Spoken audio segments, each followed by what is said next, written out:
Monday night. That means I'm talking to you guys. We're on. I'm a little late. I'm 3 minutes late. So I'll wait. I'll just wait for you guys to join me. It's day number 90,000 in quarantine. It's pretty accurate. And a little lip gloss, a little touch up right there. So don't forget when you join in to let me know where you're tuning in from. And if this is your first time, I always like to see where it's coming from. Oh my God, my favorite human on the planet is here. Mr. Jack, my little love. I miss you, little boy. I miss you. So, honestly, when I saw you the other day, I thought I was going to cry because he stopped by our house. I know, we're not allowed. Stop. Social distancing. We're fucking everything up. Sorry, you guys. He had to get something from our house and I haven't seen him in forever. So my son was at my house and I was so happy to see him. Facebook people, those of you who are tuning in on Facebook, if you see a green screen behind me, you can tune in from Facebook or go to my YouTube channel and log in there if you want to ask a question or engage with me a little bit because I only answer questions from there. So, hello, Carolyn. You're on from Greenwich and Greenville and Kingston from Cole. Hello, Justin. Oh my God. Hello.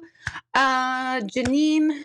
And who else? Nicole, Grace, Kathleen, Carolyn. I've said you again. Melissa, Maureen, lots of you. Cool. Oh, Maureen said she couldn't wait for tonight.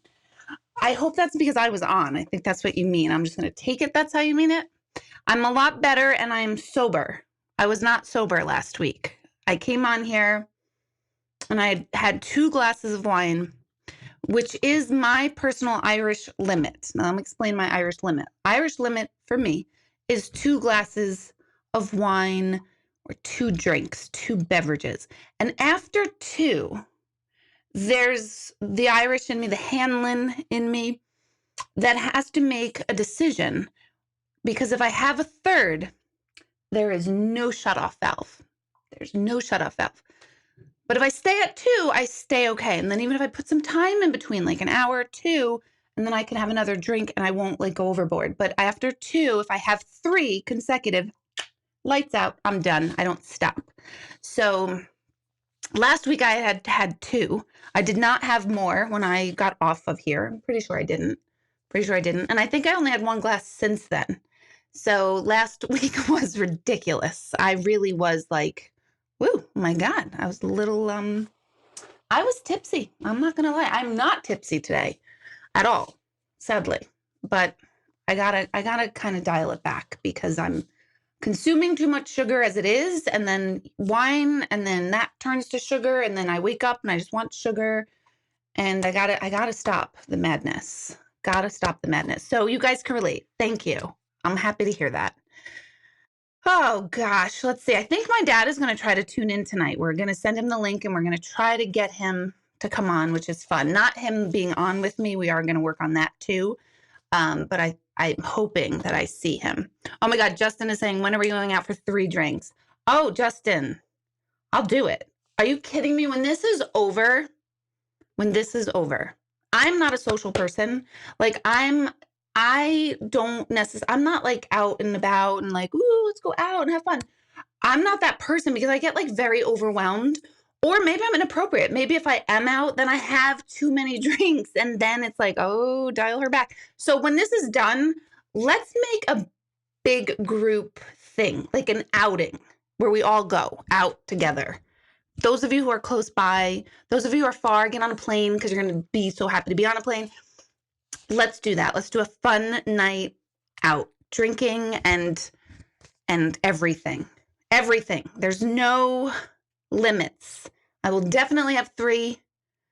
And I'm going to confiscate everybody's phone so nobody can like take a video of me and blackmail me later. But we definitely have to do this together, all of us, somewhere.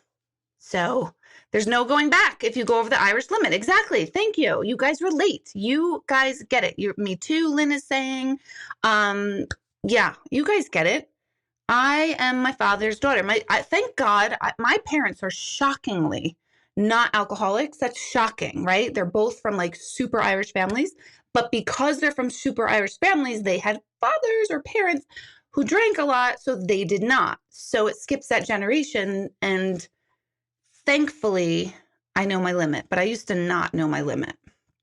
But 2 is the limit, and then I could have some time, and then whatever. So you guys will drive to Newburgh? Perfect. Please, let's do this. Let's find a place and have like this big party. Whoever shows up just shows up, and then we'll just, wherever it is, we'll figure it out. Depending on what freaking season we're in, we'll decide on where to go after that, because I'm in. Tribe dinner. Yes. Tribe dinner drinks. Liquid dinner. I'm good for that. Totally good. I'm totally up. Kim, I saw that you booked an appointment. So you got one next Tuesday morning. Little hint to everybody who's online. Michelle's going to kill me for saying this, but a couple more appointments will be opening up next week. I just have to look at my schedule, and I'm going to add a couple because I was conservative on what appointments I opened up for next week. And I think I was too conservative because last week I had too many appointments. So this week I've just right. So next week I probably go back to like too much. Freaking Goldilocks over here. Yeah, you see, you're all in. Nicole, you lost 40 pounds of today. Since when and how? And I just want a plastic surgeon to come to the house and put me under and just do a little bit of fat pulling out and little tucking. Maybe they could do, a little hair diet. Now, I did this for you guys. I swear to God, I did this for you. Look at this. Like, I'm gray. This is my gray growth. But I told you last week, I promised my hairdresser I would not use a box. And I bought the spray, but I thought, no, I'm going to come on as quarantine Deborah, the real deal here. And this is her. And you know what I'm liking, ladies? Now, as soon as this quarantine thing is over, I'm dyeing this shit. Okay, I'm dyeing it before our liquid dinner party. I'm doing that. But I kind of like, for right now, that this is like socially acceptable, because it's like, what are you going to do? And I'm staying loyal to my hairdresser. I promised her I'm not going to use a box. So I'm being loyal. This is a sign. Instead of getting like a branded, this is a sign of solidarity with all of us who dye our hair. And it's a solidarity with our hairdressers, with each other. This is what this is about. So I didn't even use my root spray because it's socially acceptable. Is anyone finding themselves, when you do have to go to a store, that you really don't put much effort into yourself as you go out? Because this is a scary phenomenon that's happening within me. Is I'm just like, yeah, I'm going to the store, and everyone's like, oh, okay, all right. And I'm like, oh no, it's safe. Like, I'm like, they're apprehensive, and I'm like, no, it's fine. I'm not going to get the virus. But no, they're like, you sure you want to go out like that? Yoga pants, flip-flops. Well, I always wear flip-flops. Like, my hair, I don't know. It's like up. I never wear my hair. I wear my hair up all the time at home. But like, it's like up and just, I'm out in public, and I just feel like, what? Quarantine? What? It's quarantine. It's like, this gave us permission to be like cave women. That's my thought. Although I am nicely shaved because I've had more time in the shower to shave my legs. So that's nice. But is anyone else finding that? Like, you're just like, I'm quarantine cave lady, and I just go in public. My nails haven't been done. Yeah. These are bad. I don't know. Is my cousin Margie on? Did she come on? She usually comes on. I need to ask her a question if she's on. But look at these. Ugh. This is after how many weeks of biotin, collagen, nail tech. Like, they do really well, and I'm like, oh, look at me. I got a nail. And then something happens, and it just rips off to the base and the stud. So when I get done with this quarantine thing, hair, nails are coming back, and a party, a liquid party, a whole social event. Like, we're hugging people and we're talking, and it's like loud. and there's music and laughter and people are saying stupid things and being stupid and everyone loves it. I need that. I want that. I'm doing that. And that's scary because I'm usually like, really? People like, oh my God, like, oh, all right, I'll go. Greg's a social guy. I'm really not social. So quarantine is like extension of my normal life. So whatever. Okay. You guys, a box of colors sitting on the bathroom counter for tomorrow morning. The solidarity. Hello, Isabella Rocks. You said fake. You're calling me fake because I didn't shout you out yet? Isabella, chill, relax, patient. Yoga pants, nursing scrubs, repeat. Nursing scrubs. How are you nurses being received in public? Here's the thing. You're our heroes and holy crap. Oh my God. Can't even imagine. Couldn't imagine being a nurse on the best of circumstances, let alone now. But do people like stay away from you in the store? Because it's sort of like, oh, she's got the cooties.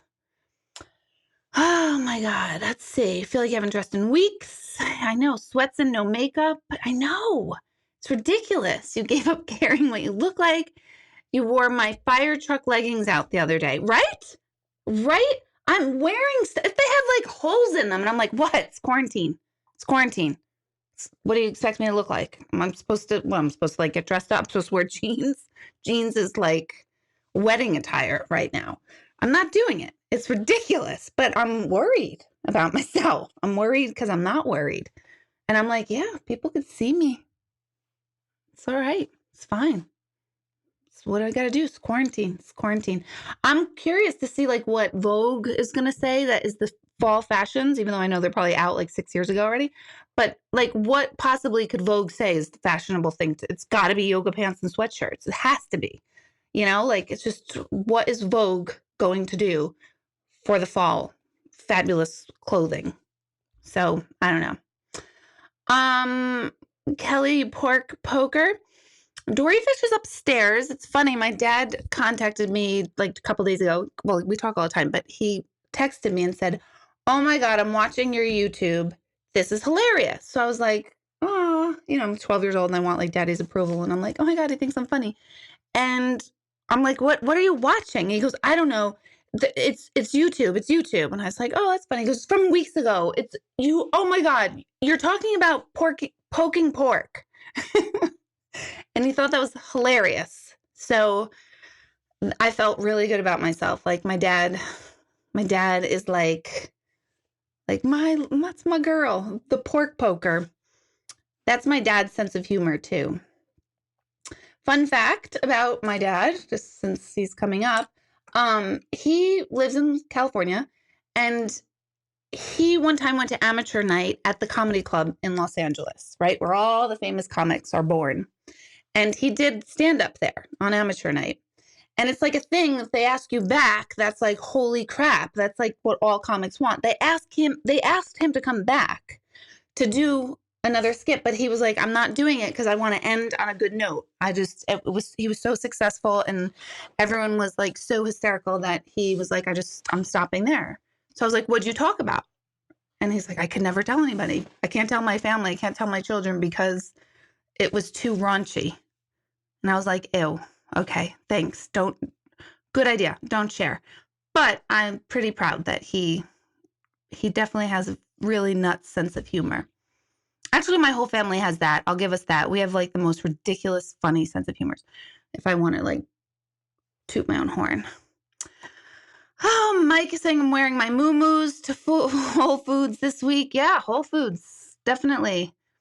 I've noticed that nobody's really paying attention to other people because we're gobsmacked at the empty shelves. We're going in on a singular mission. We wouldn't notice Godzilla. That's true. And do you also notice how, like, when I'm in a store, see, I'm not concerned about getting this virus for myself. I'm not worried if I got the virus. I feel like I had it. I'm on YouTube back in January. Check it out. I was sick as a dog, coughing. I was like, I had to end it because I was so freaking exhausted. I was like, I have pneumonia. I'm dying. Check it out. So I think I had it already. I'm just saying. But I'm not worried for myself if I get it. I'm not diminishing it. It's pretty serious. We have a family member who has it. We have people who are in the nursing field that or saying how horrible it is. I'm not saying it's not horrible. I'm not one of these people that think it's fake, but I'm not worried about getting it. So I'm kind of out in the public, like I'm not suiting up, not wearing a mask. And then I realized, oh my God, like now I'm the jerk and everybody hates me because now all of a sudden they're like, you're spreading it. So I wore a mask the other day and then I had my glasses on, my glasses fogged up. And I was like, I'm done. I'm done. Like, stop. I'm just going to lick my hands, put them on the cart, hold on tight, lick them again. Like, I'm not worried about getting it. I will get it. I'll recover, whatever. Maybe I won't. It'll be my time. I don't know. That's not my worry. I am worried, yes, to pass it on to people. I don't want to be that jerk. And I am worried because I don't want to overwhelm the healthcare system. So I like that we're doing this quarantine. It's pretty phenomenal. We're taking care of each other. So don't say I'm an idiot. Don't say terrible remarks. I care, but I'm not worried about myself. Is that clear? Because someone's going to be like, you are so selfish that you don't think this is anything. You're going to blow my words up, whatever. Now I forgot what I was going to say with all that. It's just too much. That's basically it. I'm like, mask, and I had one little mask. I ordered masks from a woman. I don't know if she's on here. Is Donna on here? She makes masks. She's in Florida. It's her own business that she does this stuff. I'm so happy to give business to people who are self-employed. So I have 5 masks that are going to be delivered to this household. And Jack, because I got you one. But it's a lot. It's a lot. I'm drained. I'm totally freaking drained by like effort. Maybe that's why when I go out in public, whatever. But everyone's scared of me. Like, I feel like, oh my God, I don't want to say hi to you because I know you think I'm infecting you. Meanwhile, no one gives a shit if they're infecting me because like one dude was like standing right here and I'm like, dude, I was trying to give you personal space, but now that you're not giving me personal space, now I don't want you touching me. It's like a weird dynamic out there. It's like, yay, solidarity, we love you. But then it's like, dude, move over, get away. It's 6 feet. When you go to the store and they have the stamps on the ground that show how far off you should be standing, listen to them. Look down. I know we can't because we have masks on. Oh my God. Shaving cream with water on your glasses. Oh, I have to try that because I couldn't see a thing. I was like, okay, taking the glasses off. So I can't see. I'm in Walgreens trying to pick up a prescription and Easter basket candy. And because we need more candy in this house. And I'm like, I can't see. Now I can't see because I got my glasses. And then I took my glasses off. Couldn't remember where I put them. Got back in my car and I was like, oh my God, where did I put my glasses? It's like a whole ordeal. I'm like 184 years old or something. I don't know. It's ridiculous. I'm drained. I'm exhausted. I'm drained, but not. There's parts of that that's really good too. I know. We're all living it together. This used to be a time where like everyone would be like, tell me about past lives. And I'd be like, bleep, bleep, bleep, bleep. Here's past life. Now it's just me venting. I'm sorry. This show has digressed into quarantine craziness. So if you guys have questions, anything goes about anything. I'm an open book. So please give me some information to talk about something. Yeah, you're all saying, I relate with you 100%. Oh yeah, meditation. You're welcome, Melissa. I'm glad you had joined in. Meditation's every Sunday night, 7:30 to 9. I pushed it back a half an hour. So that's every Sunday night.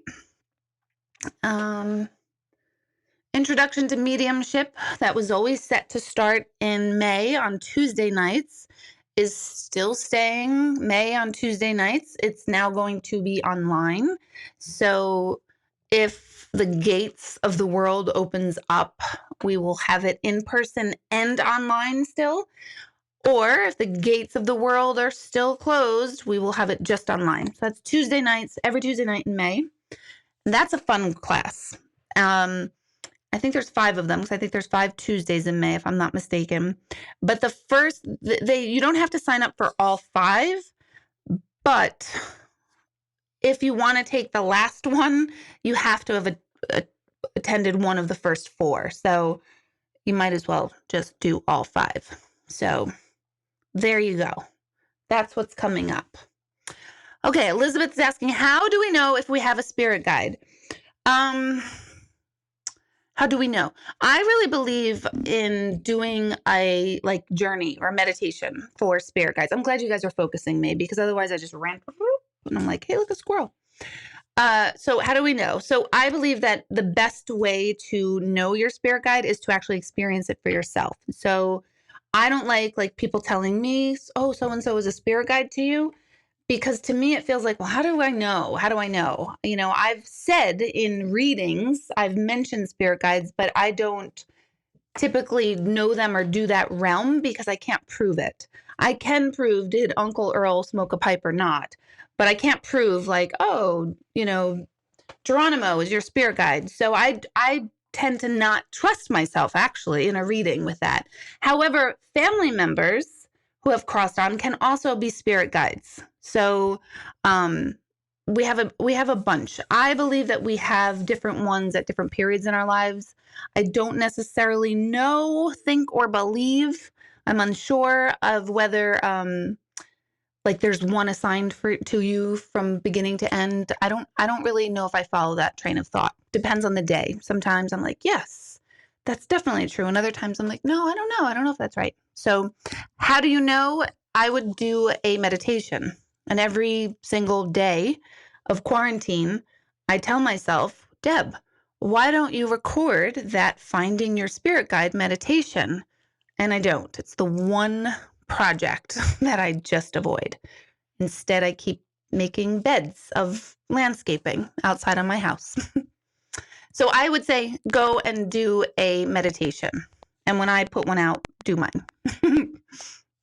Beth, thoughts about pets that passed. Pets that passed cross over. Your people, your loved ones, look out for them. I know I hear this often in readings. In fact, I just had one last week where I think it was the mom had passed, the mom of the person I was speaking to, and her dog had also passed, and her mom had said, I'm taking care of the dog.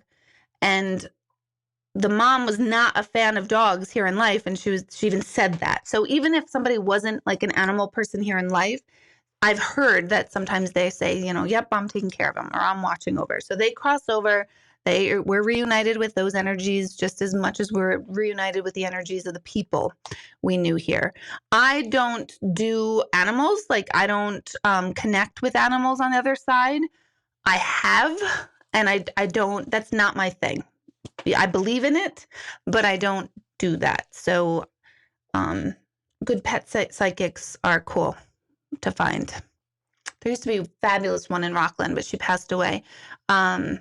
Yeah, if you guys have pet psychics you want to talk about, you can post them here. Let's see. We all need to vent. I'm glad to hear I'm not the only one who goes out for two simple things. It takes 4 hours, masks, glasses, hat, Clorox wipes. It's exhausting. It's exhausting. And then I feel like I'm contaminating everyone else. And then I'm like, maybe I do have it. Oh my God. And I don't know. Maybe I am asymptomatic. So I don't want to be that jerk that, I'm not worried if I get it. If I get it, I'll be all right. And if I'm not all right, it was my time to go. I mean, that's my viewpoint on life. So I don't fear that for me. I fear that for other people in my life, that I don't want them to get it. So I filtered myself on saying more inappropriate things on that, and I'm proud of myself. I'm going to stay there. Okay, let's see. Janine, do I see the coronavirus leaving anytime soon? Thoughts? Okay. Originally, I really did feel like everything would open up by May 1st. Maybe mid-May was the latest that I felt. Now I have to say, I think I was wrong. I think I was dead wrong. Will it leave? No, it won't leave for a long time. But the quarantine situation, I don't know. I get very much in my head about the whole thing. So my intuition is not on. My intuition was saying back in March, mid-May. Now I don't know. I really, really, really don't know. I've heard through the grapevine that international travel is not going to open up until August 1st. That's not confirmed. That was like a out in the grapevine thing. So don't say Deborah did, or don't quote me as fact and go spread a rumor and stuff. But I heard that in the grapevine. I don't know if that's true. My best friend, just moved to the Cayman Islands a month ago. Like literally, she was like the last person to get to enter the country. And the Cayman Islands has been extremely aggressive with and smart with this illness. And they're restricting travel as of today until, oh my gosh, did she say July 1st or June 1st? Now I forget. I'm going to have to look that up because I don't want to be like misquoted. I think it's June 1st. But she just said, yeah, our travels, it was pushed back, basically. Let me just find when. One moment, please. June 1st. Okay, the earliest it could open is June 1st in the Cayman Islands, is what she said. So I don't know. I don't think school's going back. And I just don't know. I can't bear to think that this would be terribly long. I also, part of me is thinking like it's probably better that they don't tell us like not until September, because I think we'd all freak out. Like, you know what I mean? Like, I think that's smart. I honestly think the way New York State has been giving out the information, Cuomo, I don't know politics. I talk about this all the time. I don't know if he's a good guy or bad guy, if he's full of shit or not. I know nothing, okay? But I do like the way he is like rolling out the information. It feels very calm, clear, concise, truthful, blunt. Like, I like it. I feel that they're smart in saying, hey, we're hoping May 1st. Then we get to May 1st and they're like, maybe mid-May. And we're like, oh, okay, 2 more weeks. Then we get to mid-May and then they're like, yeah, probably not till June. I think that's better than telling me right now, like, oh yeah, we're not open up gates till September. So I think we'd all freak out. I think we would all go into a panic. So there's a part of me that thinks that there's like this smart, like, just give them a couple more weeks type of feeling. I worry about the economy. I worry about people in this economy. And I think this is my personal political opinion from a person that knows nothing about politics. This is just my personal human, not even intuitive, human opinion is that I damn well think this country better help its people out during this and make some sort of big reforms for our country and the people in it, because other countries seem to take care of theirs, like the medical expenses that are happening because of this, the job losses that are happening. I think this is one of those unprecedented times that a nation should say, oh my God, you know what? We've got your back and we want everyone to be healthy, not just in body, but in mind and spirit.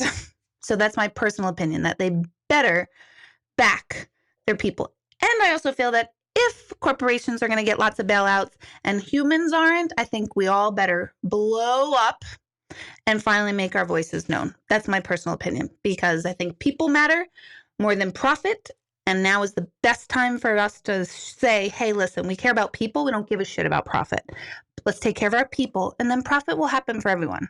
So I think that's my personal political opinion that you did not want to hear tonight. I know. So, Ina, let me go to another question before I get all riled up, because I just can't stand when I hear like another company gets bailed out, but people can be charged like 6 times the amount of their student loans. Nope, there's something wrong with that system.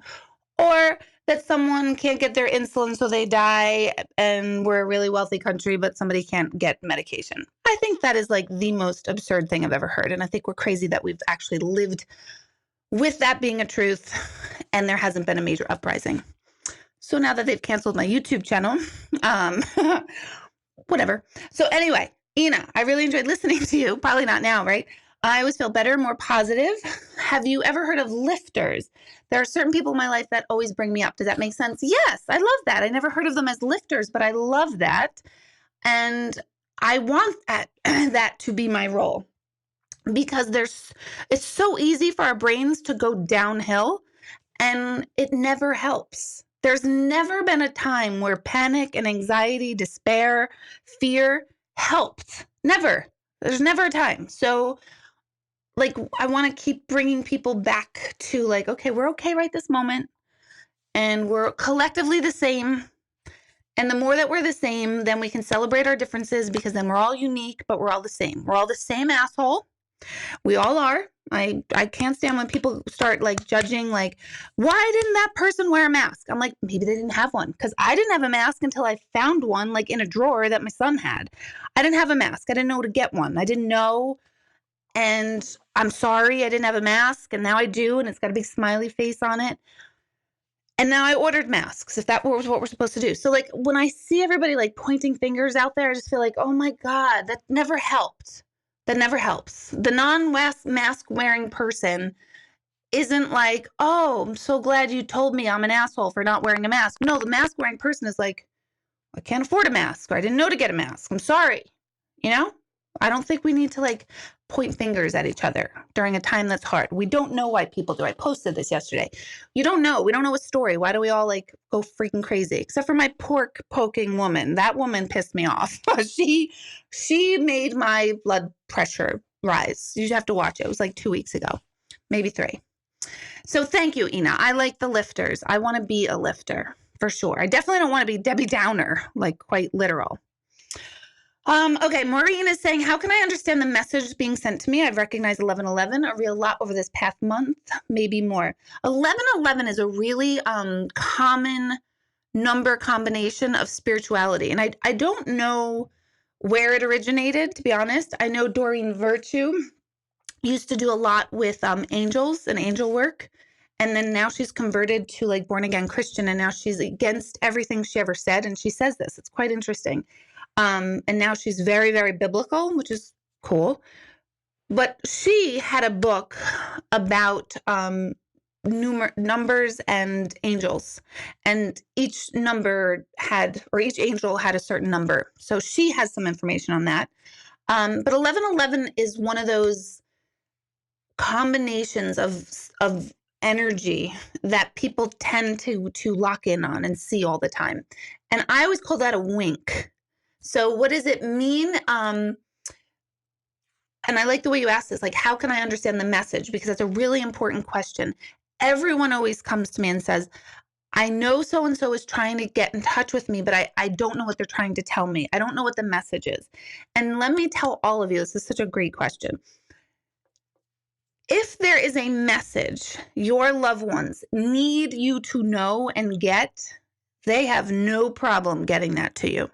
So if they need you to know, like, hey, your brakes need to be fixed, something is going to happen for you either to notice my brakes aren't working or someone to mention brakes. Like, they will make sure the messages they want to get to us, they always come across. You might not recognize them as coming from your loved one, but they are. So say someone just happens to mention to you at work, like, when's the last time you got your brakes done?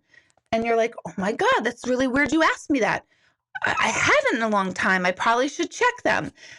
That person asking that random question was probably guided by your loved ones to prompt the question in someone else in the physical to get you to go, oh my God, I need my brakes done. So when we say we are all connected, we are all connected in ways that we cannot even comprehend with a human mind. Your messages will always get understood or get to the things they want you to know, things that you need to know. And it comes over and over and over and over and over. And we miss most of them, myself included. We miss probably 95% of the signs and winks and messages that they send us. We don't see it as them sending us a message because we're so tunnel vision. Humans, as smart as we are, we're really freaking dumb. We're really dumb. We're really dumb. We're getting dumber. And there goes my title of lifter. Now I'm Debbie Downer. But we're just very, like, when we try to play by logic, we take heart, we take soul out of everything. Our natural state is connectivity. Our natural state is intuition. Our natural state is taking care of each other. You don't really hear people or meet people that if they saw a baby in a carriage on the side of the street and nobody around them, you're probably not going to find too many people that it's like, well, screw that baby, each their own. Most people would be like, ooh, I got to find out who this baby belongs to. Our natural inclination is to help. It really, really is. Yes, you have a couple outliers that are like sociopaths. That's going to happen in every single species on the planet. There's some people, there's some energies that go haywire. But our natural inclination is to be of help and service. So they will get your messages across, is what I'm trying to say. So don't worry about the message. Just keep saying, thank you so much for letting me know you're around you. And don't try to figure it out. That's the logic mind trying to make something more of an intuitive experience. It's a really long answer to a great question, though. Oh, Greg did write. See, I didn't know if it was like a private thing, so I was being careful before. But Greg's daughter was just diagnosed with coronavirus. She just got the results yesterday morning, Easter morning. She is a nurse in Hackensack Hospital, and she has not been feeling well for the past week, and she's had a nonstop headache that nothing touches this headache. And she is so not a complainer. She is so like a workhorse young woman. And for her to complain about anything is odd. And she said, yeah, I just had this headache. And she decided, let me get tested. And she was tested positive and got the results yesterday. So yeah, it's scary. It's terrifying. And, we were like texting her like, oh my God, you need anything? We'll bring something to you. We'll go get down to you. We'll deliver this. We'll do that. What do you need? And she's like, no, I'm really fine. I just have a headache. I don't she doesn't feel well, achy, fatigue, headache, but she worked all week last week with it. Now she's resting. I think the policy is a little crazy. They should go back 72 hours after symptoms go away. So I think that's a little crazy, but I don't know what happens if all the nurses get sick? Then what happens? So, she's been working with patients. She's obviously been positive for a while. So you can't do it. You can't help it. So we're just keeping an eye on it. Hopefully this is all it is with her. Okay. Irene is asking a question. I was in a car accident long ago. This lady brushed the glass off of my face. Who was she? Oh, I love those stories. That's not a crazy question either. It could be a guide. It could be, again, kind of like going off of Maureen's question. It could have been a human who was guided to do that and brush that glass off your face by one of your loved ones who've crossed over. It could have been a human that just had a sense of being and knew to do that. It could have been an energy that wasn't here in the physical. Hard to say. And it's hard for me to even know what or who that person was. Again, we're all connected. We're all the same. At the end of the day, it's all the same. Is it my loved one who's trying to help me behind this human person, or is it a human person loving me and being careful or cautious? It's all one and the same. And once we start looking at the world like that, we start feeling a little bit less angry at each other, except the woman in the store that was on the phone.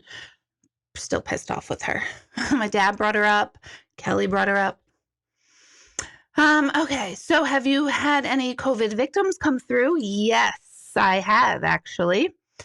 And do they offer any insight on the situation? They did not. No, sorry. One did. This is a very cool story. I was talking to a person on the phone, and by the way, if you have an appointment with me, it's going to be on the phone. I can't tell you how many people keep contacting the office and saying, is this in person or in the phone? And I'm like, are they flying in from Jupiter? Because I'm pretty clear that whatever. So if you get an appointment with me, you are going to get an email that says the directions to the center and stuff, because that's the email that's generated automatically from my booking system. But all appointments are on the phone until further notice. Anyway, I had to get off my chest. Anyway, have I had any COVID victims? Yes, I had a woman. I want to say this is 2 weeks ago now. And I said, there's a man here. He does not belong to you, meaning he's not your family. I said, I think he's like a friend's father, but he's very clear that he's not like your family. And he says, you were right. Something about they were worried that he had COVID, but they didn't get validation, confirmation that it was COVID, what caused him to pass. And he was saying it was, and it was a whole big thing. And at first she's like, I have no idea who you're talking about. I'm like, I think it's like a friend's father. And then later she asked a question, and it came out that she was a nurse. And all of a sudden it clicked to me like, oh my God. I said, wait, did you have a patient with COVID? She goes, oh my God. And 2 days before that session, It wasn't her direct patient, but she was involved with this patient because she kept pushing to get this patient tested for COVID. And if you're on here, make sure you clear up the story. Like, I feel like I'm saying exactly how it went, but that she was certain that the patient had COVID because what he was in there for, then all of a sudden it turned and he was on a vent, and she was like, he's got to have it. And they didn't test him. And he passed. And he came through in her reading and said, you were right. You were right. You were right. So that was pretty amazing. And I think I had one other actually already, which is crazy. I feel like last Friday or last Thursday I had another one. Maybe it was on the virtual gallery. I don't know. I had two people, but the first one was this guy that was like so beyond freaky because she was the advocate trying to get him tested. He would have passed no matter what, but he did have COVID, but he was in the hospital for something completely else and then contracted it probably in the hospital and then passed. I don't remember what hospital. I wouldn't even tell you if I remembered. So it's that, but pretty cool. Pretty, like, not cool, like, wow, that's cool. I mean, pretty amazing. Like, holy crap. Like, here's a guy, again, we're so connected. Here's a guy that met this woman. He was unconscious. He didn't even technically meet her. And he knew exactly who she was and came through in a reading in that moment to tell her she was right. So we're connected. Oh my goodness. Do we have different guides for different subjects? I like that question. I believe yes. I believe that we can also pray to our loved ones for certain things. And I always talk about patron saints. Like, there's the patron saint of police officers and the patron saint of I don't know, St. Anthony, finding things. There's a patron saint, but your loved ones can kind of act like a patron saint. So if you had a loved one who was really good with their finances and their checkbook was always taken care of and they can make a dollar stretch, that type of person, a lot of times in readings, they show up as like your guide, or I call them your patron family member saint of finances or of relationships. A lot of times you get like that spinster aunt that's like, oh, let me help you with relationships. So that's kind of cool. So different guides for different subjects, yes, but also different family members become a different guide for you in life. My first experience in meeting my guides, I talked about this before, but was my old neighbor. He was a terrible alcoholic, very unkind man, miserable, just alcoholic, miserable man.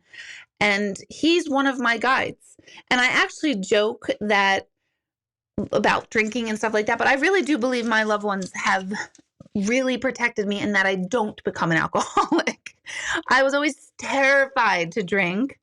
I never did drugs ever. Like, that scared me. I smoked weed at 19, hated it. Still did it, but I hated it. Hate it. Hate weed. I don't like the feeling of it. Some people like it. I'm amazed by that. I like medical marijuana because there's like drops and it's more like CBD, and that's my role. But I don't like any of that stuff. But I do believe my loved ones on the other side, Mr. Callahan is one of my guides, and some family members try to work with me so that I don't become an alcoholic. So they're the ones that are stopping me at those 2 drinks. So when we have our little liquid dinner party, we're going to kick out my loved ones so that I don't stop at 2 drinks. Just because we need to have fun, all of us. Okay. My dad came to me during a visitation dream 2 nights ago and said, I passed before your mom first because I could never live without her. Is your mom still here, Nancy? I can't remember. All of you are wishing Greg's daughter speedy recovery. Yeah, Marnie, we had it last November. I swear to God, I had it from November through January. I'm not even kidding. Okay, let's see. Such a mean something every time. Yeah, so Maureen was saying, yes, we all may, but it's got to mean something. Other random times don't stick or make you stop to think. Yes. So when we do see those signs and it's like, it's a little bit more like, 1111 or whatever your number is, that's a wink. It's how you feel when you receive it. So if you see 1111 and you have no no internal response to it, then it's just 11:11 on the time or on a license plate or an address, whatever. But there are times, like you're saying, Maureen, that all of a sudden we do get stopped, like, huh. And that's how, when I always tell people, how do you know a sign is a sign? It's how you feel when you receive it. It's that moment that makes you go, or stop or think for a moment. Oh, my goodness. Let's see. Alice in Wonderland, yes, that'll be virtually. Sharon, thank you. Let's see. Meditation was awesome. Last night was a really deep healing meditation. It should still be accessible on Facebook because last night was free. So I do think Michelle posted it as a link if you wanted to do my meditation from last night. The audio, I think it's on Facebook. So take a look at that. It can't be emailed to you guys though. So don't inundate her with, Michelle and I are like busier than ever. Michelle's like, I'm sweating. I don't understand. Why are we so busy? I'm like, I don't know. We flipped the whole business, everything online. We did everything digitally. We learned stuff. We're back and forth with each other 85 times a day. We're redoing dates. It's been crazy. It's crazy. So Michelle has so much to do. And I'm like, stop emailing files to everybody because it's just too much. So we posted it and that's where you can get it. Okay, let's see. Let's see. Oh, see, now I'm looking now at your posts about my rant, my political rant. Hey Pam, hello. Cindy, you're here since the beginning, but you couldn't see. Did you see my hair? Do you see this? Cindy, I'm standing in solidarity with you. I told you I wasn't going to get a box. Hello, Carolyn. Good to see you here. Deborah the lifter. You like it? I like that too. Deb is a lifter. I'm a lifter. Let's just be clear that it's not like she's a weightlifter and that's why she's so beefy. You know, let's just be clear on what we mean by that. Let's see. You agree about the mask? Let's see. My gosh. We don't even know if they're helpful. The government has flip-flopped 5 times. How are we supposed to know if they don't know? Yeah, I definitely don't think a mask can hurt. I mean, I don't know. I just don't know. Waiting my aha moment. Let's see. Prayers for your daughter. I think I'm almost caught up. Any other questions, like generalized questions? Next Friday, the 24th, I'm doing an intuitive gallery. And that's when we will talk about your intuitive questions. So it's not so much mediumship as it is all this other stuff about work and life. And I really like to work with people like that say, where are my blocks? What's going on? Like the coaching stuff. I like that. That is so fascinating to me. Like, oh, this core belief has led you down this path and let's change the belief and we change the trajectory. That stuff is fascinating to me.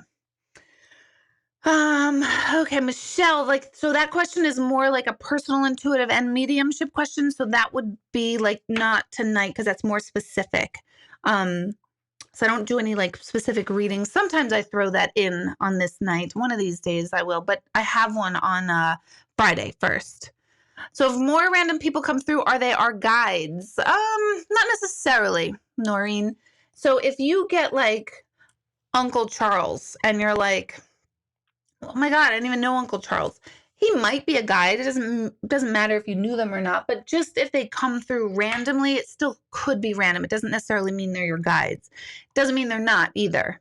But usually, and especially in a session with me, like I'll identify that, like, oh my gosh, this person is the reason why you don't smoke, or this is the person that totally protects you in the car, because they're telling me that stuff.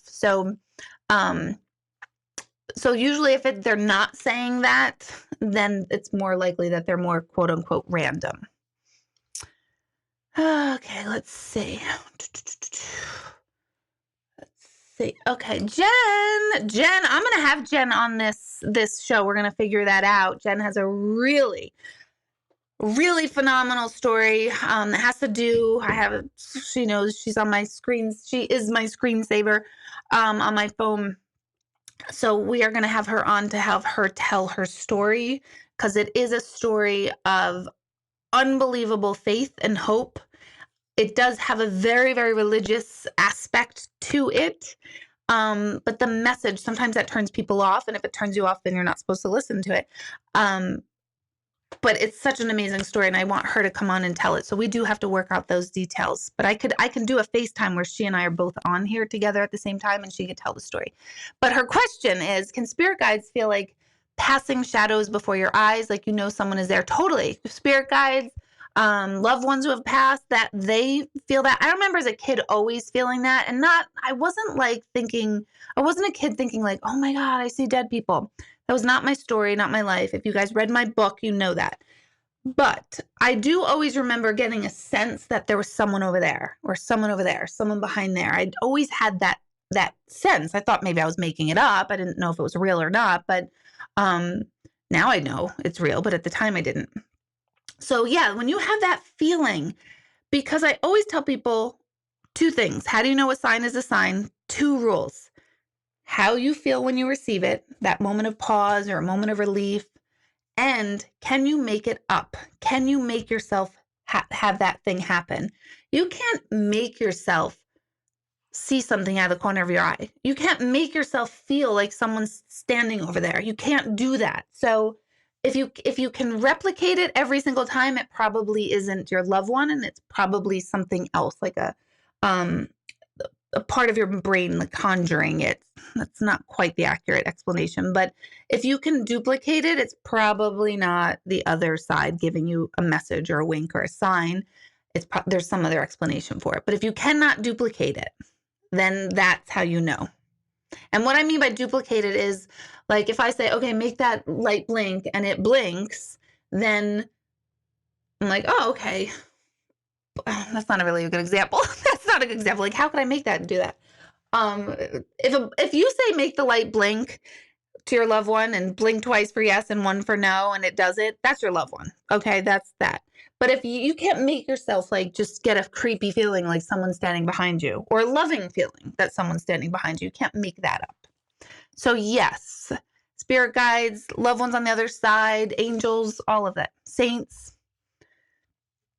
Okay, let's see. Kelly is saying, if you go to bed clear-headed and wake up knowing you saw your loved one with a message but can't remember what, just that they were there and it was important, does that mean anything or just random? The message was probably to let you know that they're around. So again, if they need to get a message to you, they're going to get it to you. And if they said the message but I forgot it, they already knew you were going to forget it. So they already know the future. They already know the time. So they're sending you messages to let you know that they're there. And if there's a specific message, they will follow up with that message if you absolutely have to get it. Okay, let's see. You always stop Lynn at 9:11, which is quite often. Which page is last night's meditation? It's probably on the Intuitive Medium Deborah Hanlon Facebook page. Cindy is proud of me because I'm in solidarity and I have not colored it, and I won't because I made a promise. I didn't even spray it.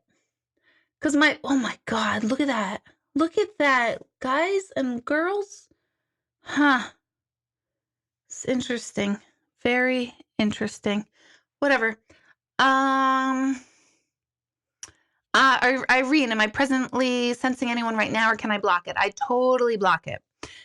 For me, mediumship it's where I'm paying attention. So my attention is like here. It's right in front of me. When I'm in mediumship, it's like I'm paying attention to like right here. And I can't really explain that. There's another part of my brain. It's another focus that I turn on, or I shift my attention and focus. And I go back and forth to both, but I don't do that. I don't go back and forth.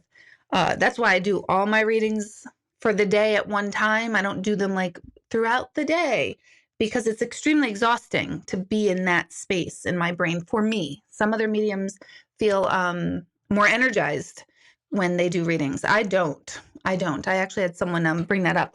They said, oh my gosh, you seem so drained after you do sessions. And I am so drained because not only am I existing on this plane, but I'm focusing on this. And it takes a lot of my attention and energy to be focused in that other space. I don't believe they drain me, the energy drains me. I believe my intensity on getting it right is what drains me. Okay, let's see. Caitlin, how are you? When you do a reading, how far in the future of someone's life trajectory do you typically see? That's a great question.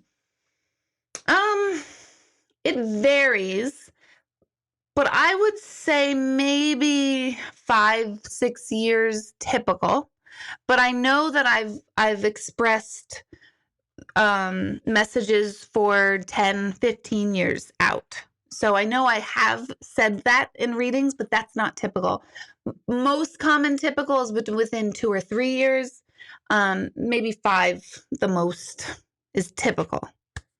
So sometimes people will say, what would I do when I retire? And if I can't feel it, and this is like intuitive questions on the computer, I don't even know who they are. If I can't feel it, I then will reply, like, I feel like you're too far away from retirement. And then they write back, oh, yes, I'm only 40. And I'm like, oh, good. I'm so glad, because I didn't know if they were like, why I couldn't see this. So sometimes if I can't see too far out, that tells me like it's just too far out. I can't tell. There's too many variables on it. So that's a good question. Okay, does thinking or talking about a loved one make it easier for them to connect with us, or is that their way, the thought or mention? Let me read that again. Does thinking or talking about a loved one make it easier for them to connect with us, or is that their way? The opposite. Thinking and talking about a loved one makes it easier for us to feel connected to them, but they don't need any help in feeling connected to us. And this is why I always say they've got the good spot, because they don't feel disconnected. They don't have that layer of illusion that we're separated, because we are living in the physical world. We understand only the physical world. We don't really quite grasp and understand the energetic world. And we certainly don't live there, meaning we don't see everything as connected and fluid and everything ties in to everything else. We don't express life like that, or we don't experience life that way. They do. That's why they've got the good spot. They could be with you and 12 siblings, and they could be all over the globe and all over the universe at the same time. They have no limitations. So it's never hard for them to connect with us. And they do know that we just don't operate on that frequency, on that level that they do. So when we don't feel them or see them, they're not like, what is wrong with you? They're more like, okay, I got to try this a different way. I got to do this. I got to do that. So it's all tied in. Yep. So I hope that helps. I hope that explains it. Carolyn says you have it too. Gray hair cannot ruin you. Yeah, I know. Like, when this is over, like, I'm not sticking with this trend, but I'm going to go with it for now because it's socially acceptable. And it's sort of like hashtag quarantine, hashtag COVID right here. That's what this means. This is the COVID look. COVID and sweats and like fuzzy slippers on all the time. And I'm like, shoot, I got to take my slippers off to go outside. You know, that. It's COVID. Okay, Susan, how do you turn it off when you sleep? Drugs and alcohol. No, just kidding. Again, I don't have any trouble shutting it off. Many years ago, I kept it open. I didn't know that I was keeping it open, but it was of my own design that I was so intrigued and so in that, like, oh my God, I'm open. This is so exciting. And I want proof and I want to be validated every minute of the day. So I was open all the time. And in the stores, I would feel energy and I'd seek it out because I was keeping that part of my focus and attention open or on. Now that I do it every day, it's the last thing I want to do. It literally is the last thing I want to do. Like, it takes a lot for me to muster up the energy. I save it and then it's off, like not even remotely. Like if you're a friend, like a close personal friend of mine, people always say, oh my God, it must be so fun to be her friend. And I'm like, no, it's terrible to be my friend. My Facebook went off and I don't know why, but it's terrible to be my friend because I'll never do a reading for you because I'm too close. And I certainly am not the person, like if we're just hanging out with friends, I don't just all of a sudden break into readings. No, that's how I know people who are actually my friends because they're not like waiting for a reading from me.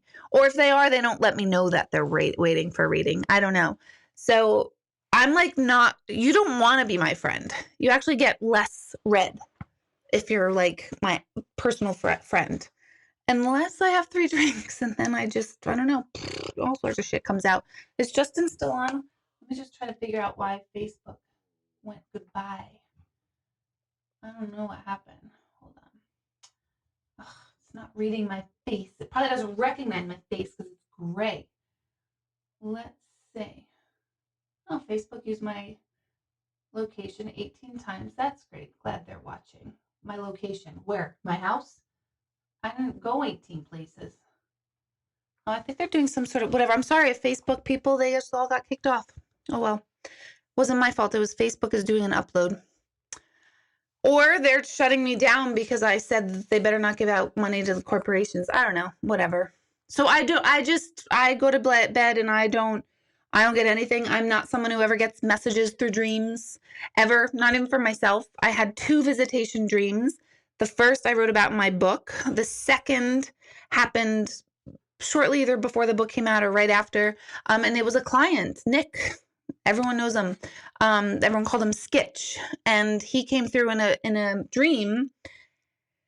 And he had a message for his daughters. And I was like, Nick, what are you doing here? Skitch, what are you doing here? Like, how did you get through? Like, how did you get through my brain in a dream? And he just laughed. And that was it. And that's the only 2 visitation dreams I've ever had. So they let me sleep. I think this is coming back on. We'll see. Yes, hold on one moment, guys. Getting my Facebook back on. Why? Because I pretend that people care. Okay, so it's back on. Okay, do our loved ones once remember their life in the human world and do they miss it? Okay, great question. They totally remember their life in this world. And do they miss it? No. I just said that to someone in a reading today, actually. No one crosses over and is like, God, this place sucks. I want to be back there. None of them do that. No. This is the hardest realm we're going to be in, this one. So we're doing the work, the hard work right now. When we cross over, we are quite clear that we are crossed over because we no longer feel the heaviness of this realm. This is very heavy. It's like wearing a fur coat in a swimming pool. It's like heavy and it weighs on us and it's not fun. And it's like, imagine taking that fur coat off and being able to swim freely. That's what it's like to pass. So they're free. They don't have any they're not unencumbered by anything. They're free. So they're clear. So this whole thing of like, I didn't know I was dead, that's bullshit. We clearly know we're dead by just the fact that we don't feel like we're in this wet, furry suit in water that's heavy and weighing us down and pulling us under. That's what it feels like here. So they don't miss it.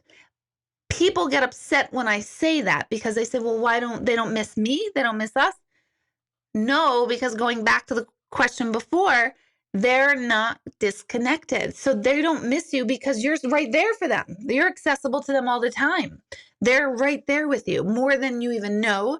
You are connected. That's why my first meditation CD is called Spirit to Spirit, because you are connected, their spirit to your spirit.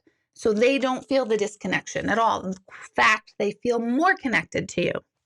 So don't take that to mean in human terms, like as if it's like a bad breakup, like someone left you for someone else and they never cared about you. That's not how this translates. It's that they're more connected with you than ever before. So good question. Following that one, do our loved ones know how sad we are as we carry on? Totally. They totally know. I've heard, and this is one of the most absurd things I hear people say, that, when people say, oh, they would not want to see you sad, you're bringing them down, or they can't move on because you're sad, so don't be sad. That's like the dumbest shit I've ever heard someone say. We're still here in the human realm. And we're going to feel sad. We're going to feel disconnected. That's part of our human experience. That's why we're here, is to actually feel the true emotions that we're feeling. That's the point. So don't ever believe if they say like, oh, you're holding them back if you're sad, or don't cry or any of that crap, because that's garbage. That's somebody who was like totally suppressed as a kid, who just believes like, oh no, we just go on and pretend nothing happens, because that doesn't happen. That doesn't work for anybody here. So yes, they know we're sad. No, they don't want us to, but they know the whole storyline.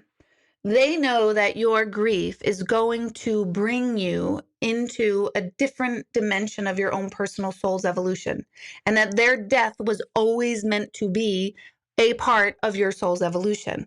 So they are like, okay, I know this really hurts, and I don't want you to hurt, but I promise you that what you're going to gain from this on an evolutionary soul level is basically what we kind of contracted to do together before we even were born.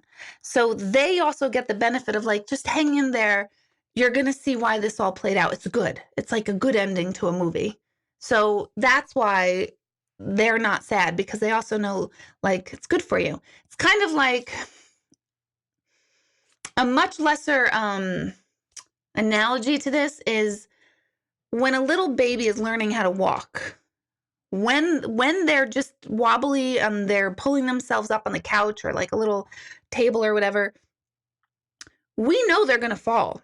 We know they're going to fall, right? You know this baby is going to fall. You know they're going to take a step and they're going to fall and they're going to tumble and they're going to cry and they're going to be upset, and then they pull themselves back up. And then they do it again. And we know again that they're going to fall, and they might even hit their head. We try to make sure they don't hit their head. We try to soften their blows as most we can, but sometimes we can't. We know this. But we don't ever stop the baby from trying to walk, right? No one in their right mind is like, oh my God, don't do that. Let me carry you forever. It's the same analogy. So they know we're going to fall. They know we're going to be sad. They know we're going to experience pain. But they also know that you're going to pull yourself back up and you're going to walk, and you're going to get even more free from this later. So they have that vantage point. It's like this glorious, the parent you always wanted, the parent you always needed. That's how they operate. So think of it that way. Remember, pain does not mean something's bad. Pain means you're going through something, and pain sometimes means growth, unfortunately. Evolution, movement. Always think of that baby first walking. You never stop it. You never try to say, oh my God, no, I don't want them. I don't want them to hurt. No, you know they're going to have to do that to get to walking. It's part of it. Same thing with this. That's how they look at it. It's like they have to lose loved ones because it's part of being human, but they're going to be okay. You're going to be all right. That's a good question. Okay, let's see. Kelly is saying, in my reading with you 2 years ago, you told me that you saw a big change coming up in 2 years with work, and you said I need to go with it and lean into it. And I just found out I'm teaching our new full-day pre-K program next year. I'm so excited. Oh my God, that's amazing, Kelly. And that's so perfect for you. And it made me write. So this is like a trifecta of perfection right here. So thank you for sharing that. I didn't know that it was ending that way. So thank you for validating that, and congratulations to you. Very exciting. Okay, way to go, Kelly. Thanks, Maureen. You always wanted to teach pre-K. Okay, Christina, my oldest daughter, used to say she remembers her old mom and old house. And my 3-year-old son, who was born after my oldest, said those things, is now saying similar things. Could it be past lives or imagination? Totally past lives. Totally past lives. And anytime they bring it up out of the blue, ask them all the questions you want about it. Like, oh my gosh, do you remember what my name was, or what was in your house, or did you have other siblings? And I'm so happy you remember this. Like, totally embellish and ask all the questions you want. As soon as your son or daughter, as soon as your child stops answering questions about it or is no longer wanting to talk about it, you have to stop asking questions. And the reason for this is because anything with remembering our past lives, anything with mediumship, it very much feels like using your imagination. It feels like when I'm doing a reading, it feels like I'm making this up. It's like I'm seeing a story in my head, And I can see the same story like that if I imagine the Jolly Green Giant right now, I can imagine that in my mind. That same feeling is the same feeling when I imagine your loved ones on the other side. Uncle Frank. I feel Uncle Frank in the same way that I see the Jolly Green Giant. Does that make sense? I'm not saying Frank is the Jolly Green Giant, but it feels the same. I know this as an adult, but as children, it gets very confusing and very tricky. And then they start to wonder, like, wait, I think I made that up. That was my imagination. And then they start to feel guilty that you're believing something that they now think they made up. What they usually do is then they start making more up to make you happy. And they're no longer telling you the real old story, they're making it up.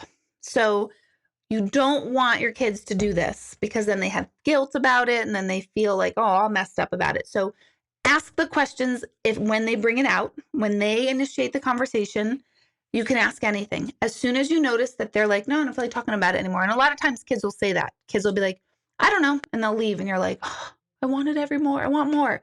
But don't. And don't let them hear you then like call your mom or call your best friend saying, oh my God, so-and-so, he just said this. And don't let them hear you telling other people because again, after the experience, it feels like they made it up. Just like me. But I know that. I know this is what happens. Kids don't know that yet. So it's very important. But no doubt that's past life stuff. No doubt. Oh my goodness. Okay. Irene, is one forced to see a past relative on the other side when we pass?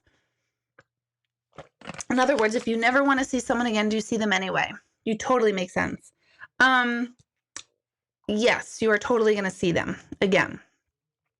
However, you will also see them from the vantage point of who they are now on the other side.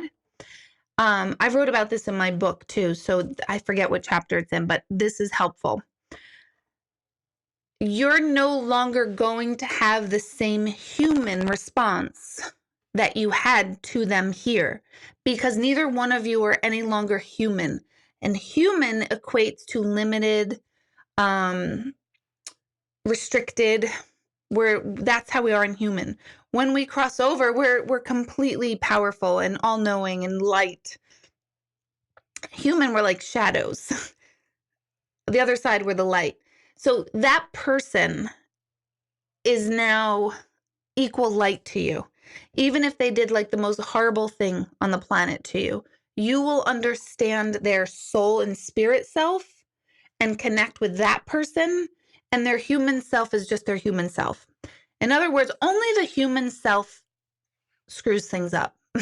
Only negativity comes from the human self. It does not come from the other side. That is why there's no such thing as negativity or evil spirits or any of that crap on the other side at all. I go into like tangents on this because I have people say, oh my gosh, no, you have an energy attached to you and you're cursed. I'm like, no, that's my limited thought belief about such and such. So no, evil spirits on the other side do not exist. If they did, Fox News would have a field day with it because they would be like, oh my God, evil spirit kills man at 12 noon, news at 11. Do you know what I mean? So they would love this. So just know that you will see them again. There will be great forgiveness and understanding on a level you can't comprehend and probably don't want to now. Anytime someone hurts us in this lifetime, we want our human self gets indignant, like, no, I will never let them back in. That's our human self. Our spiritual self does not work that way. Our spiritual self is too smart, too all-knowing. I'm seeing like 8,000 messages come through. Okay. I thought they were like important because I keep seeing this thing blow up. So I'm like, let me just check everybody's okay. Everyone's fine. So yeah, I used to joke like that's why I'm never dying because I'm not going to get reunited with certain people on this side of lifetime, but I know I will and I'll be fine. There'll be forgiveness and I'll be whatever. It's my human self that holds on to any anger or any of that stuff. If, it's in protect mode. That's what we do as humans. I'm not saying it's even right, but it's what we do. So you can't do otherwise. Do loved ones live like they did party chats? What do you mean, Nicole? Rewrite that one. Let's see. Deja vu. Deja vu is more a, how do I explain this? Deja vu is basically physics. It's time travel. It's quantum. Being that every single moment that is being played out right this moment, right now as we talk, our future and our past is actually happening at the exact same moment as this one. And right now, our attention and intention and our focus and on our incarnation is focused on this point of our development. But energetically, we're everywhere across the universe and across all time. So it's all happening simultaneously. So deja vu is having that, it's almost like a replay of a future event. I always screw this up when I explain it. I see it all clearly in my head and I know this. I just have to get the words to make it clear and understandable because it's a concept that is incredibly difficult to understand. You're basically it's like a telescope. If you could view down the telescope, you saw a glimpse of the future because you were in that future event. Right now, we're seeing that we had a glimpse of the future already. That makes sense to me, but I know that does not make sense to you. I know. I don't know how to put this in better words.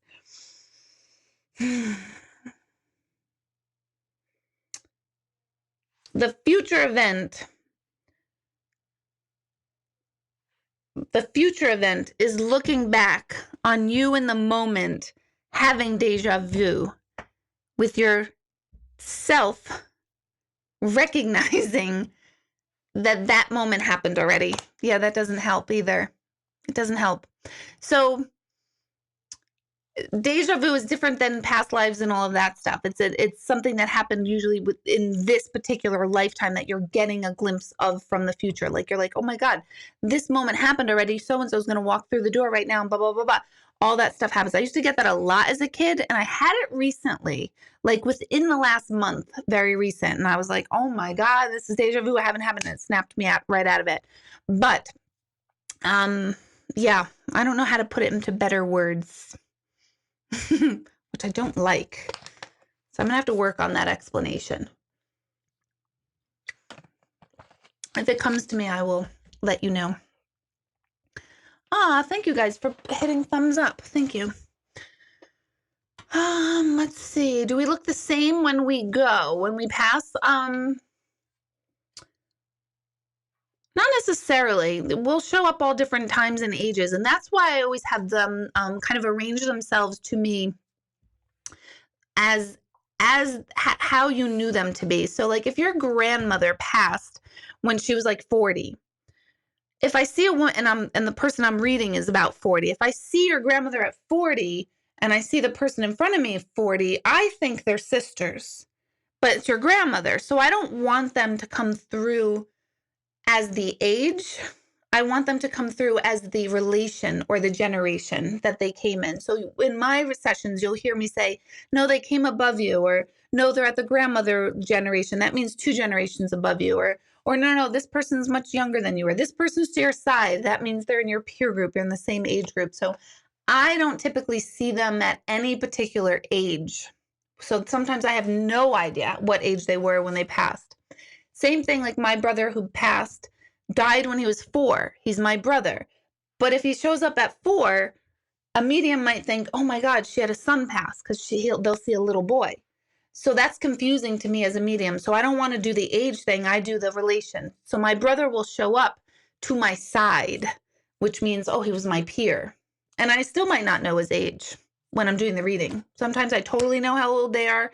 Other times I don't, but I typically do know the relationship they had with you, but I'm not always right on that by any means. Like the guy that passed of COVID, I thought he was like a friend's father because he kept saying, I don't belong to her. I don't belong to her. So I'm like, I guess he must be like one of your friend's dads because he just wants to tell you he did pass of COVID. And then it came out later who he was. The name of my book is called In the Presence of Proof, Irene. And yes, it's on Amazon for sure. Let's see. A lot of times I feel like, oh, wait, hold on. Is there a way to tell the difference between your intuition and the messages you receive in your imagination? So when I am right with something I receive, I get the chills. Is there a way you know? Yes, this is the development, and this is the skill, and this is the practice. So I always tell everybody to use your imagination to get messages, because it's the easiest way to open up our intuitive self. And if you're really into mediumship, you should take the Intro to Mediumship class in May on Tuesdays. So use your imagination. You will start to feel the difference of things that you make up and things that are coming to you. You just will start to feel the difference. I know when I'm wrong on something, because I'm like, no, that's my brain making that up versus the information. But that just takes practice and skill. So you might not know in the beginning. That's why you have to keep practicing it. I also do get what I call the truth chills. So when I and I don't get them for every single message, but some messages, if I have a difficult time on, and I'm trying to really process and figure out, as soon as I say it, I get the chills, and I'm like, okay, yeah, I got that right. That was correct. So I call them my truth chills. So is there a way you know? Yes, you just start to learn.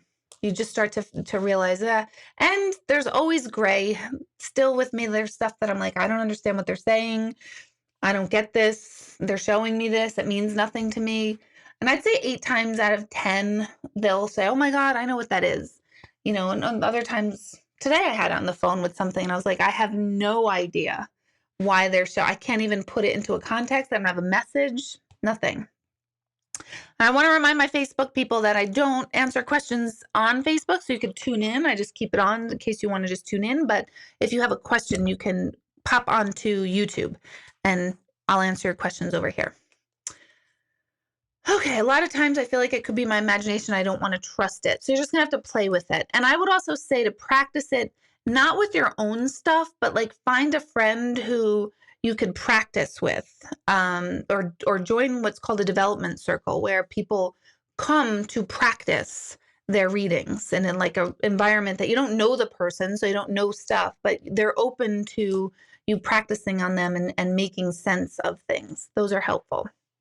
And development circles happen out of the mediumship courses that I teach.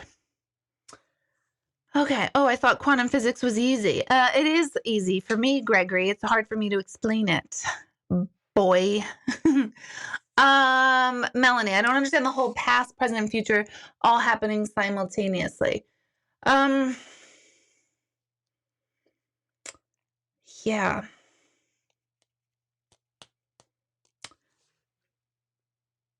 Well, all right. So light,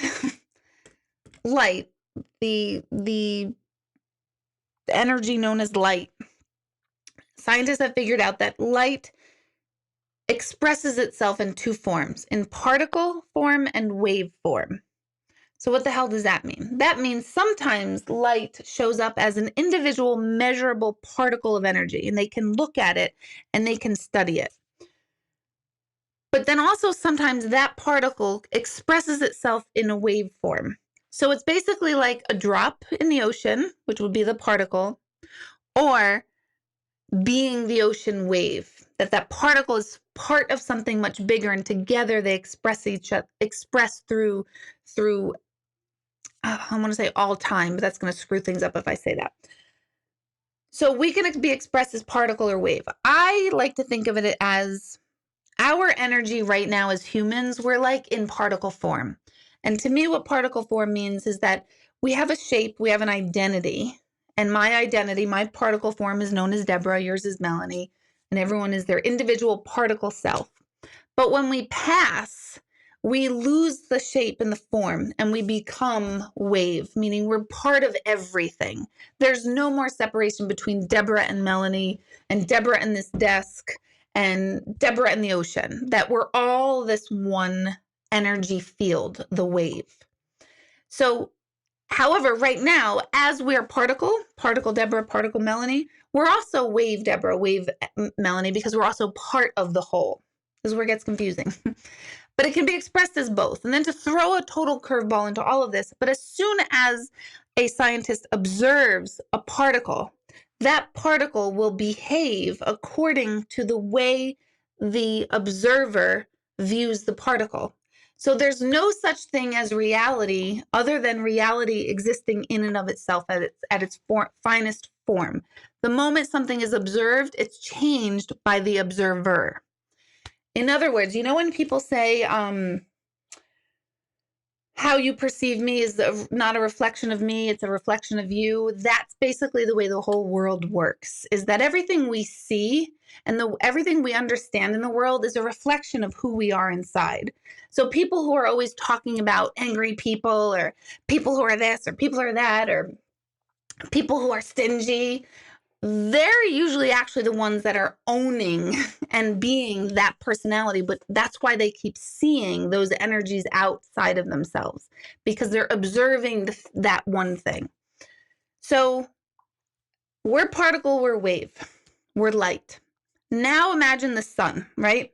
The sun is a source of light, and I'm using this as an analogy in human terms so that we can understand it. The sun emits light from its powerful ball of gases and whatever the hell it's made of. And it emits light. And that light moves at a certain phenomenally fast speed. The light that's hitting us right now from the sun, if the sun was out, is old energy, but it's new to us right now. So the light that we're experiencing right now is right now. It's the present. It's true. We're experiencing it for the first time present. But it's already old because it left the earth, left the sun. How long does it take for the light to get to the earth? I always forget. I think it's like 8 minutes. Is that true? I have to look that up now afterwards. Say it's 8 minutes, probably like 40 years. I don't fucking know right now, but let's say it's 8 minutes. So 8 minutes it leaves the sun. The light that we're receiving is actually old. It's from the past, but we're experiencing it right now, which then along a continuum wave starts pushing past and present and future all into that wave. So particles become a wave, a fluid scheme of time only based on the fact that we're observers observing the different levels of time, but it's all happening at once. Yeah, I know I lost you. I know. I'm sorry. That's the best I've got. Stick with that. You know what you should watch? It's a book, but there's also a movie called What the Bleep Do We Know? It's a fantastic documentary that does explain a lot of difficult physics concepts. So What the Bleep Do We Know? Fascinating movie. Okay, after the birth of my daughter, I was visiting my grandma. It was a quick glance and the hair was pure white. Oh, absolutely, it was meant to be. Absolutely. For sure. Okay, let's see. Are there times during the day when they show up? Do spirits of our loved ones come through in dreams? Sometimes. Some people have dream visitations. I don't. I'm not somebody who gets visited in my dreams. I always feel like, actually, I find that most very logical non-believers, if you will, get more dream visitations than the believers who believe in awake state. That's my personal observation. Hi, Deb. Do you see what's happening now with the virus? Did it cause you to feel depressed? What do you mean? Did you see what's happening now with the virus? What's happening now? Did I miss something? And did it cause you to feel depressed? Like when I feel like I had COVID back in through December and January. So I'm not sure if that's what you're talking about. So clarify and I'll get back to your question. When I get together with another medium, what happens? Laughter. Laughter happens. Nothing. I really don't. I don't talk about what I do. I don't like doing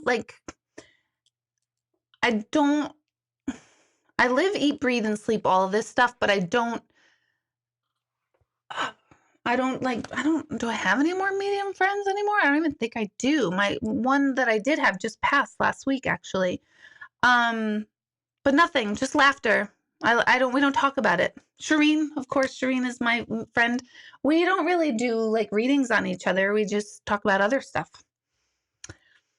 Okay. Can a loved one guide us to where we need to be? Always, yes. Where we should be and where we shouldn't, yes. But sometimes we need certain experiences, so they can't stop us from experiencing stuff that we're supposed to experience. So sometimes people will say, I'm like, so mad at my dad. Why didn't he prevent this from happening? But like, there's certain things that our loved ones on the other side cannot prevent. So it's part of our development. They can prevent what they're allowed to prevent, but the stuff that we have to go through because we are in human form and we're evolving and we asked for these lives and these, like, we had a contract, they don't stop those things. They can't. Okay. So I found out one of my biggest lessons in life died. I feel stupid thinking about this, but I feel like she finally gets it. Totally. Oh my gosh. I'll have to hear who that is, Shelly, but she'll totally get it. She gets it. That's why I say they've got the good spot. They will get it. See, Carrie, thank you. I was not off. 8 minutes, 20 seconds. So I was off by 20 seconds. Pretty sure. Thank you for clarifying that for me. I only had to know that in school. I love it. It's fantastic. Let's see, like a lava lamp. Hold on. What? I lost it. Light from a lava lamp? I lost that one. Let me go back. Boop. I don't know. All right. Antonetta, I feel like my dad has been trying to send me a message. I can't figure it out. My dreams have been upsetting. The first dream, I felt like he was hungry. So that was what I would call is like a projection dream. So when we get dreams that feel unsettling from our loved ones or with our loved ones in it, that's usually a projection of everything that's going on within you that's projected onto a loved one, usually to get our attention, to pay attention to this unconscious or subconscious other stuff going on. So I would say that the first dream you felt like he was hungry, that means that there's something very much lacking in your life that is being projected onto your dad to get your attention. So it's not that he's hungry. I promise you that. They're not hungry. They're not sad. They're not upset with us. They are like gracious observers of humanity, of who we are, and they hold space for who we are in our form. They want the best for us, but sometimes the best for us isn't what ultimately is the best for us. Sometimes we have to totally royally screw things up to right our sails because that's part of our journey. So nothing is ever perceived anything as bad, or wrong. That's a human concept. It just is. And we want to have the most positive, good experiences, but sometimes we can't. We can't have just all goodness all the time. We can't. Every sunset has a sunrise. Everything has the opposite to experience both sides. Another one of the lessons at the time we were taught, we said, WTF do I need to know that for? Right. Oh, yes. Going back to Carrie's. Yep. Did I foresee the virus? Not at all. Not even close. I will say, and I shared this with someone recently, there had been a growing, weird, low-level feeling of like dread in me, but I did not perceive that on a global scale at all. I was a little peaked about it. I would say January, February. I was a little like, oh shit, what is this? And when you're intuitive self, especially being a mother, I'm thinking, oh my God, is there something going to happen to one of the kids? Is something like, and I didn't get a no on all that, but there was something, but very, very low level and certainly not anything close to this magnitude. So my answer to that is no, but there was this like low level dread, but I couldn't put my finger on it. I also, my father had planned, my father, my stepmother, my sister, my brother-in-law, and Greg and I were all going to go to Europe in June. And I did feel like I just couldn't see it happening. And that was annoying me because I'm like, God, like, did my dad die? And that's why we can't go? Like, I didn't understand like why it didn't feel like I could feel like it was happening. So that was bothering me. And now the trip is canceled because in June, my father canceled it, not the airlines. So now I understand, but I did not think like, oh my God, there's a global pandemic coming on and we're all going to be gray-haired, terrible fingernails, and quarantined. So I didn't think that. Oh my gosh. Okay. Move my water bottle? Why? Why do I have to move my water bottle? I'm going to put it right here, and I'm going to do this now. Why? What's wrong with my water bottle being over here? Oh, because of this camera. It's all right. They know it's a green screen. It's not a surprise to them. When to expect things to get back to normal in regards to what's happening now to COVID? I don't know. We did talk about that a little bit in the beginning. I don't know. I just don't know. I really did think beginning of May, maybe mid-May was like the latest. And I'm now feeling like maybe that wasn't accurate. So I don't know. I wish I did. I really did. Maybe I don't know. Maybe I don't wish I did. Because if I foresee like September, then I'll be freaking out like, okay, this is too much. I don't know. So maybe I'm not seeing it because I'll freak out. I don't know. I really don't know. Cynthia's saying it's so fun to see me being read by, oh my God, yes. You're right. I forgot about that. I was read by another medium. A group of us went, and I was mortified getting a reading. One, because I feel like I'm good. There's no one I need to get in touch with. Thank you, God. I feel like I have a good connection. I'm good. I don't need a reading. So I felt mortified, like, oh my God, don't waste time on me. Go to somebody else who needs a reading. And we were there was 35 of us together. We were with a big group. And I was mortified and shy. Yes, because I actually hate to be the center of attention unless I only like it when I demand like the center of attention, when I'm in charge of it. When I'm not in charge of it and someone's pointing at me, I'm like, oh my God, I don't like the feeling. Oddly, I tend to get read at these group readings, which I want to throw up because I was also read at Lisa Williams. She had a show many years ago, and then she was up in, I think it was Kingston. And I actually went with my ex-husband. And it was one of the coolest experiences I've ever had, but I was also same thing, very mortified. Like, I'm good. I don't need to hear from my brother. But and that was like 1,500 people were present in that theater. So that was a big show. Okay, let's see. Why do you only see spirits when you're sleeping or half asleep? Usually because our logical mind is not engaged enough to tell us they're not there. So the logical mind is sleeping. So it gives the intuitive mind a little bit more of a chance before it squishes it. Sorry for the loss of your friend. Thank you. I've always had dreams of the same house. My grandmother used to live with it. I moved there with my daughter, and you're scared of this house. So,